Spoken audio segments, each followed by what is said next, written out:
Hello artists and welcome to day 86. I'm DaleneFM and today we're going to be doing transferring of your drawing onto your canvas by means of the measuring method. Do what you wanna do.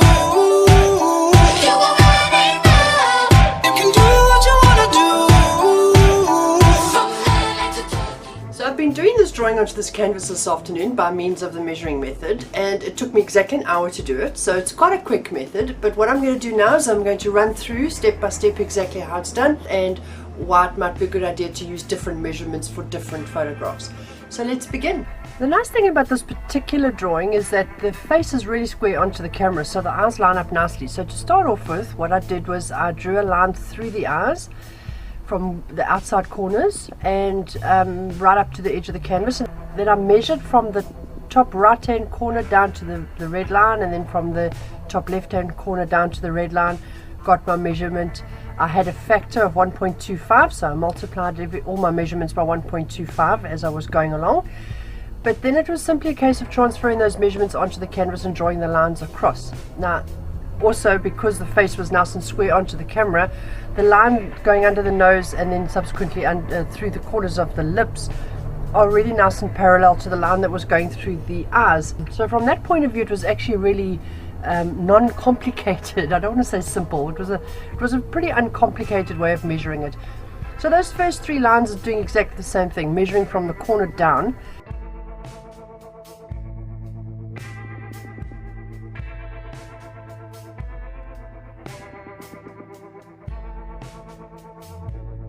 I was then able to put down a line going straight through the middle of her face to give me some symmetry, and I did the same thing then. I measured from the top left hand corner across, the bottom left hand corner across, got my measurements, transferred them onto the canvas, drew my line.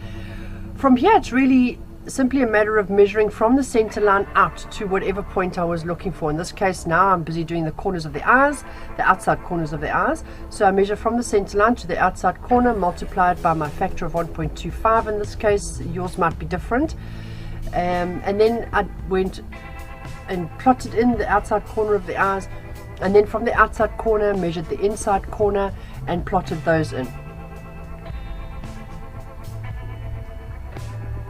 I then did the same thing from the line to the top of the eye, plotted those in. So now what I've got is my outside corner, my inside corner, and the top of the eye.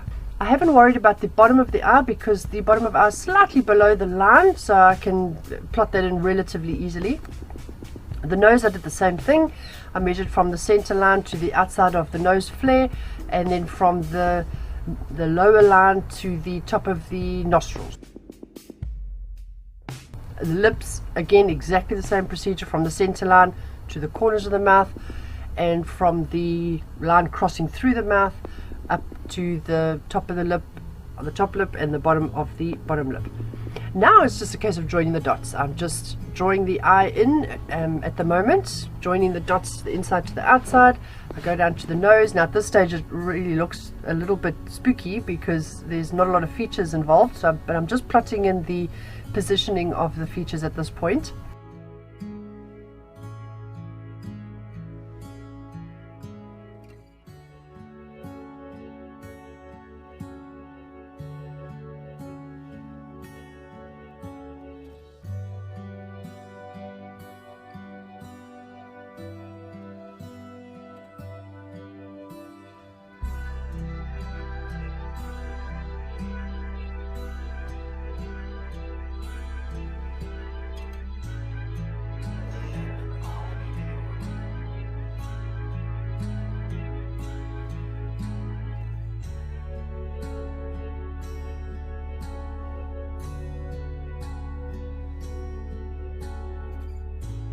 So now that I've plotted in the basic foundations of the eyes, nose and mouth, I just go up to the eyebrows and make sure that I get those plotted into the right place. Simply the inside corner and the highest part of the arc. The rest of it I can draw in, not a problem.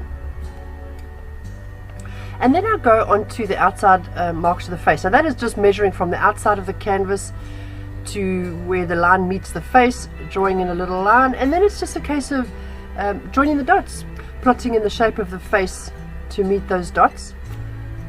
Now you will see that the line that I've got there from the chin to the outside part of her face is too sharp. Later on I do correct that, but it's just a demonstration of how it still can be misinterpreted. This method gives you the accuracy of the features, but you've still got to be pretty good at what you're doing in terms of drawing it accurately, because there's still a lot of artistic interpretation involved. I didn't bother to plot any measurements for the ear. That was really quite a simple process to draw the ear in. It was just comparing where the ear was lying on the red line.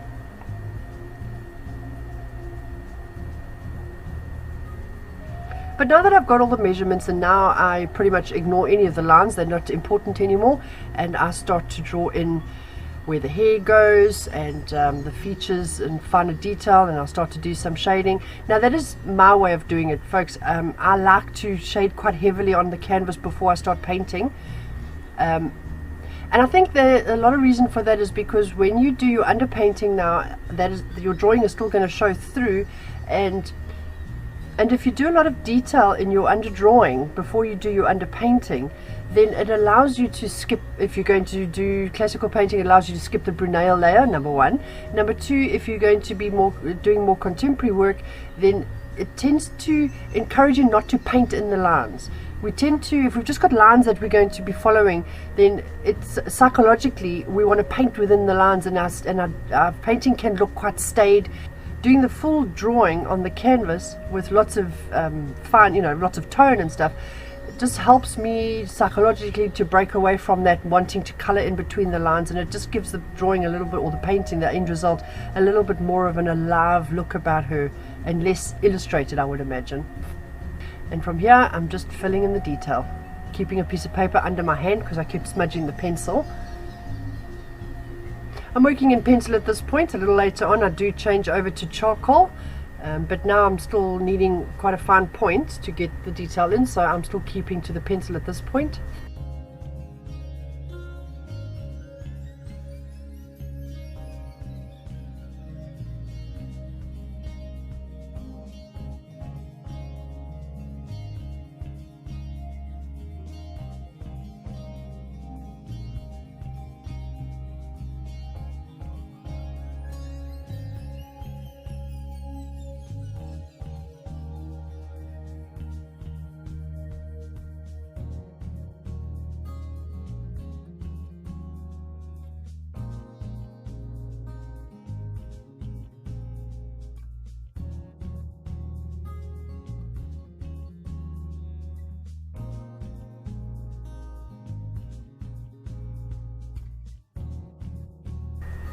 Now I've changed over to charcoal.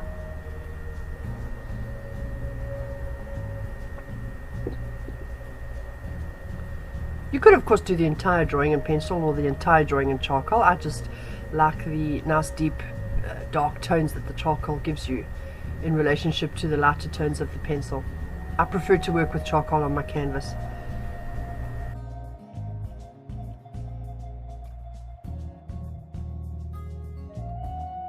Now what we need to remember is this particular drawing that I'm doing this demonstration on, like I said, was relatively simple because we were able to draw a center line and horizontal lines across the features. But you might have a drawing where your model is, for example, say looking over her shoulder, or the face is from much more of an oblique angle, and then you might want to measure completely different points. The points that you measure are going to be relative to the painting that you're busy preparing.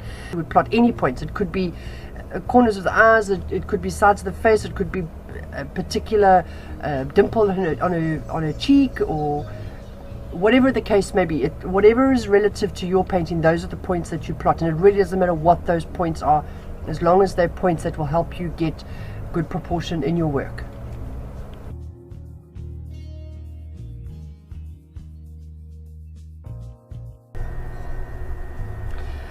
So there we have the finished product. As you can see, I went back and just fixed up that line of her face where I felt that I had got her chin a little bit too sharp, or the jawline a little bit too sharp.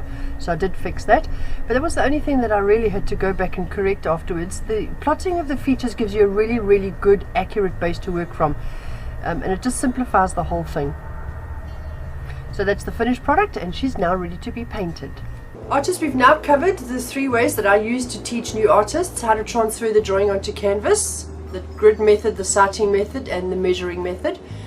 Those are the only 3 methods that I like to teach. The ones that involve projectors and tracing and so on, I don't teach, because that takes away completely one's artistic integrity, in my opinion. It's just my opinion. Of the 3 methods that I teach, I think the measuring up method is by far my favorite. I think it's because it allows you to be accurate by plotting accurately the points of the important points of the drawing. But then putting the drawing together still takes quite a lot of artistic interpretation, so it doesn't take away your integrity as an artist. So artists, thank you for joining me on day 86. It's really good to be back after the break that I took, and we will be back tomorrow with more. Please will you like and share and stay tuned, and I'll see you in day 87. Bye-bye. That's what you want to do.